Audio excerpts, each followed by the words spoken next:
పశు విజ్ఞాన బడి ఛానల్కు తిరిగి స్వాగతం. నేను మీ డాక్టర్ అనిల్. ఇంతవరకు మీరు ఈ ఛానల్ని సబ్స్క్రైబ్ చేసి ఉండకపోయింటే ఛానల్ని సబ్స్క్రైబ్ చేయవలసిందిగా కోరుతున్నాను. అలాగే పాడి రైతుల కోసం పశు విజ్ఞాన బడి అనేటటువంటి వాట్సాప్ గ్రూప్ను క్రియేట్ చేయడం జరిగింది.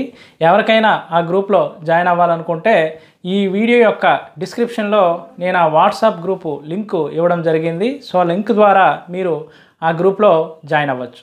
ఇక ఈరోజు టాపిక్ విషయానికి వచ్చినట్లయితే ఎక్కువ మంది పాడి రైతులు చెప్పేటటువంటి సమస్య ఏమిటంటే మా పశువులు సరిగ్గా మేత తినడం లేదు. మేత బాగా తింటున్నప్పటికీ కూడా పాల దిగుబడి అనేది సరిగ్గా రావడం లేదు. పాలు ఇస్తున్నాయి కానీ టైంకి ఎదకు రావడం లేదు. ఎదకి వస్తున్నాయి కానీ చూడి కట్టడం లేదు. అలాగే మా పశువులు ఎప్పుడూ నీరసంగా ఉంటాయి, యాక్టివ్గా ఉండవు. అలాగే ఎక్కువసార్లు వ్యాధి బారున పడ్డం అనేది జరుగుతుంది అనేటటువంటి కంప్లైంట్స్ ఎక్కువ మంది పాడి రైతులు చెప్తూ ఉంటారు. అయితే వీటన్నిటికీ అనేక కారణాలు ఉన్నప్పటికీ మనకు పశువుకు మనం అందించేటటువంటి మేత 100% సక్రమంగా పశువు వినియోగించుకోలేకపోవడం అనేది ఒక కారణం. ఇందుకు ముఖ్యమైనటువంటి కారణం ఏంటంటే పశువు యొక్క శరీరంలో ఉండేటటువంటి ఆ లివర్ అనేది సక్రమంగా పనిచేయకపోవడం అనేది కూడా ఒక కారణంగా మనం పరిగణించవలసి ఉంటుంది. సో దీనికి నివారించడానికి మనం ఖచ్చితంగా లివర్ టానిక్స్ అనేవి వాడుకోవలసి ఉంటుంది. లివర్ టానిక్స్ అంటే ఏంటి? లివర్ టానిక్స్ అంటే ఈ లివర్ యొక్క పనితనాన్ని పెంచేటటువంటి ఈ మందులను మనం లివర్ టానిక్స్ అని అంటాము. సో వీటిని హెపటానిక్స్ అని కూడా అంటాం. వీటిలో ఏమి ఉంటాయి? ఈ లివర్ టానిక్స్లో మనకు ఈ హెర్బ్స్ అంటాం, అంటే ఆయుర్వేదిక మూలికలు, అలాగే విటమిన్లు ఉంటాయి, అలాగే మినరల్స్ ఉంటాయి, అలాగే దీంట్లో మనకు యాంటీ ఆక్సిడెంట్స్ అనేవి కూడా ఉంటాయి. అయితే ఏ సందర్భాల్లో లివర్ టానిక్స్ వాడాలి? ముందుగా మనకి ఫస్ట్ కారణం ఏంటంటే ఇంప్రాపర్ న్యూట్రిషన్ అందించేవాళ్ళు.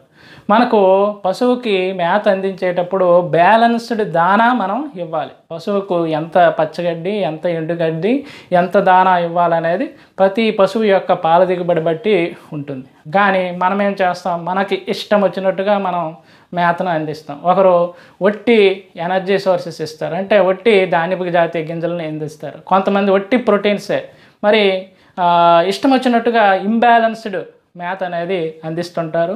పశువు తన యొక్క లివరు వీటిని చాలా వరకు బ్యాలెన్స్ చేస్తుంది.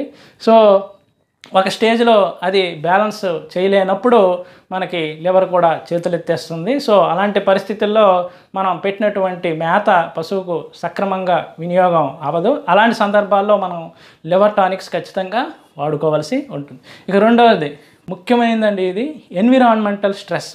వేసవి కాలం కానీ తీవ్రమైన చలి ఉన్నప్పుడు, అటువంటి వాతావరణ ఒత్తిడి ఉన్నప్పుడు పశువుకు మనం ఖచ్చితంగా ఈ లివర్ టానిక్స్ అనేవి వాడుకోవాలి.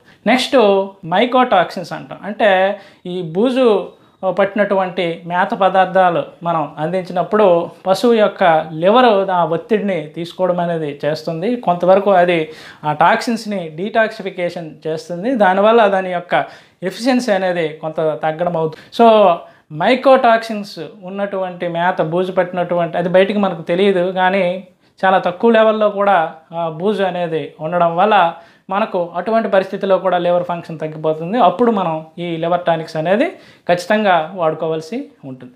అలాగే నాలుగవ సందర్భం వచ్చేసి లివర్ ఫ్లూక్స్ ఉన్నప్పుడు, అంటే ఇవి కాలేయం మీద పెరిగేటటువంటి ఈ వామ్స్ అండి, అంటే పరాన్నజీవులు. ఈ అంతర్పరాన్న జీవుల వల్ల కూడా లివర్ అనేది డ్యామేజ్ అవ్వడం అనేది జరుగుతుంటుంది. సో అటువంటి పరిస్థితుల్లో కూడా మనం ఖచ్చితంగా లివర్ టానిక్స్ అనేవి వాడుకోవాలి. నెక్స్ట్ వచ్చేసి మనకు డీవార్మింగ్ చేసినప్పుడు తర్వాత, అలాగే వ్యాక్సినేషన్ చేసిన తర్వాత, అలాగే పశువు వ్యాధి బారిన పడినప్పుడు మనం ట్రీట్మెంట్ అనేది చేస్తాము. అలాంటప్పుడు కూడా మనం లివర్ యొక్క పనితనాన్ని పెంచడానికి ఖచ్చితంగా మనం హెపటానిక్స్ అంటే లివర్ టానిక్స్ను వాడుకోవాల్సి ఉంటుంది.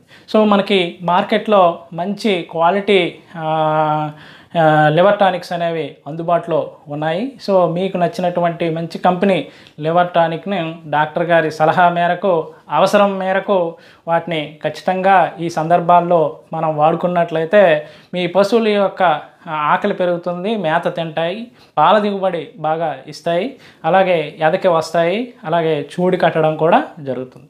మనకి లివర్ టానిక్స్ గురించి అర్థం అవ్వాలంటే అసలు లివర్ ఏం పని చేస్తుంది అనేది మనకు అర్థం కావాలి. లివర్ అనేది బైల్ అనేటటువంటి జ్యూస్ను విడుదల చేసి చిన్న ప్రేగులో ఈ కొవ్వు పదార్థాలు ఏవైతే మేతలో ఉంటాయో అవి జీర్ణమయ్యేటట్టు లివరు చేస్తుంది. సో అదొక ముఖ్యమైన ఫంక్షన్. నెక్స్ట్ మెటబాలిజం, జీవక్రియ. అంటే ఉదాహరణకు మనం పెట్టేటటువంటి మేతలో ఉండేటటువంటి కార్బోహైడ్రేట్స్ జీర్ణమైన తర్వాత అవి వాలటైల్ ఫ్యాటీ యాసిడ్స్ కింద మారుతాయి.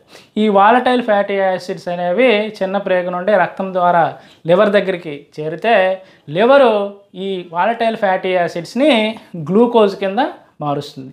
ఈ గ్లూకోజే మనకు పొదుగులోకి వెళ్ళి అక్కడ లాక్టోజ్గా మారి పాల తయారీకి ఉపయోగపడుతుంది. సో ఎంత ఎక్కువ గ్లూకోజ్ అనేది వాలటైల్ ఫ్యాటీ యాసిడ్స్ నుండి తయారైతే అంత ఎక్కువ లాక్టోజ్ వచ్చి అంత ఎక్కువ పాల దిగుబడి అనేది మనకి వస్తుంది. నెక్స్ట్ మూడవ ముఖ్యమైన ఫంక్షన్ ఏంటంటే డీటాక్సిఫికేషన్.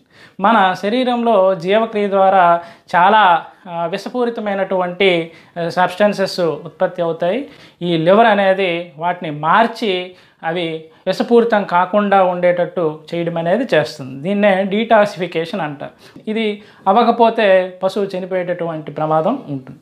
నెక్స్ట్ నాలుగవ ఇంపార్టెంట్ది ఏంటంటే ఫిల్టరేషన్. సో వాటిని డీటాక్సిఫై చేసి విషపూరితమైనవి వాటిని యూరిన్ ద్వారా అలాగే పేడ ద్వారా బయటకు విసర్జించేటట్టు లివరు చేస్తుంది. ఇవి బయటకు వెళ్ళకపోతే పశువు ఆరోగ్యం చెడిపోవడము, పశువు ఎప్పుడు నీరసంగా కనిపించడము, అలాగే యాక్టివ్గా ఉండకపోవడం అనేది జరుగుతుంది. ఇవి బయటకు వెళ్ళకపోతే పశువు యొక్క రోగ నిరోధక శక్తి అనేది తగ్గిపోయి పశువు ఫ్రీక్వెంట్గా వ్యాధుల బారిన పడడం అనేది జరుగుతుంది. నెక్స్ట్ వచ్చేసి ఇంపార్టెంట్ ఫంక్షన్ వచ్చేసి స్టోరేజ్. మనకు ఈ ఫ్యాట్ సాల్యుబుల్ విటమిన్స్ అంటాం, ADEK. ఇవి లివర్లోనే స్టోరేజ్ అయ్యి ఉంటాయండి. విటమిన్ E అనేది పునరుత్పత్తికి చాలా అవసరం. సో మన పశువులు ఎదకి రావడం లేదన్నా లేకపోతే చూడి కట్టడం లేదన్నా సో దానికి కూడా లివర్కి సంబంధం ఉంటుంది. ఈ విటమిన్స్ కానీ లేకపోయినట్లయితే పశువు ఈ సమస్యలను ఎదుర్కొని అనేది జరుగుతుంది. సో మనకి మినరల్స్ కూడా లివర్లో స్టోర్ అయ్యి ఉంటాయండి. మనకి ఎదకి కావాల్సినటువంటి మైనర్ మినరల్స్, ఐరన్, అలాగే కాపర్, జింక్, ఇటువంటి మినరల్స్ అన్నీ కూడా లివర్లోనే స్టోర్ అయ్యి ఉంటాయి. లివర్ పనితనం కానీ తగ్గిపోయినట్లయితే ఇప్పుడు చెప్పుకున్నట్టు పశువుకు ఆకలి వేయదు, పాలు దిగుబడి రాదు, పశువు ఎదకి రాదు, పశువు చూడి కట్టదు, పశువు నీరసంగా ఉంటుంది, ఎప్పుడు వ్యాధి బారిన పడడం అనేది జరుగుతుంది. సో దీనికి మనం లివర్ టానిక్స్ని వాడుకోవలసి ఉంటుంది. సో ఈ వీడియో మీకు నచ్చినట్లు నేను భావిస్తున్నాను. మరొక మంచి వీడియోతో మళ్ళీ మీ ముందుకు రావడం జరుగుతుంది. అంతవరకు సెలవు. నమస్తే.